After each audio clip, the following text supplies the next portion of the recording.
જેમની જયંતિમાં પહોંચ્યા હતા તેમનું જ નામ ભૂલી ગયા રાહુલ ગાંધી. કાર્યકરોની ટકોર બાદ કહ્યું સોરી. વિપક્ષ નેતા અને કોંગ્રેસ અધ્યક્ષ રાહુલ ગાંધીએ બિહારના પટનામાં સ્વર્ગીય જગલાલ ચૌધરીની જયંતિ નિમિત્તે આયોજિત એક સમારોહમાં હાજરી આપતા એનડીએ સરકાર પર આકરા પ્રહારો કર્યા હતા. જો કે આ પ્રહારો દરમિયાન તેમનો પણ ફિયાસ્કો થયો હતો.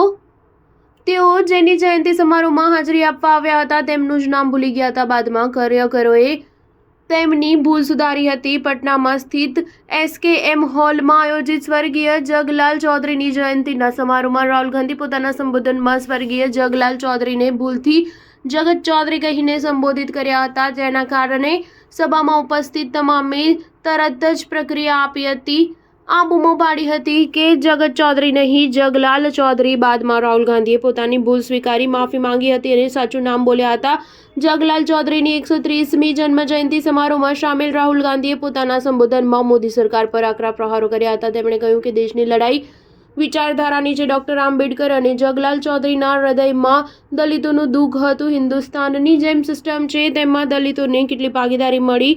મોદી સરકારે ધારાસભ્યોની શક્તિ છીનવી લીધી છે, જેથી લોકસભામાં સાંસદો પાસે કોઈ પણ નિર્ણય લેવાનો હક નથી. વધુમાં રાહુલ ગાંધીએ જણાવ્યું કે આજે ભારતની સત્તા સંરચનામાં શિક્ષણ, સ્વાસ્થ્ય, કોર્પોરેટ બિઝનેસ, કોર્ટની સંરચનામાં દલિતોનું શું યોગદાન છે? દલિતોને તમામ ક્ષેત્રે પ્રતિનિધિત્વ આપવામાં આવ્યું, પરંતુ તેમને નિર્ણય લેવાનો હક મળ્યો નથી.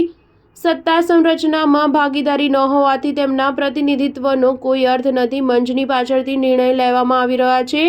આજે જુદી જુદી જાતિના લોકોને ટિકિટ આપવી એક ફેશન બની ગઈ છે. વડાપ્રધાન મોદી પણ આ જ અનુસરે છે, પરંતુ તેઓએ પાછળથી ધારાસભ્યોની શક્તિ છીનવી લીધી છે. આજે લોકસભામાં તમામ નિર્ણયો વડાપ્રધાન પાસે છે. સ્ટાર ન્યૂઝ 7 હંમેશા સચ્ચાઈની સાથે.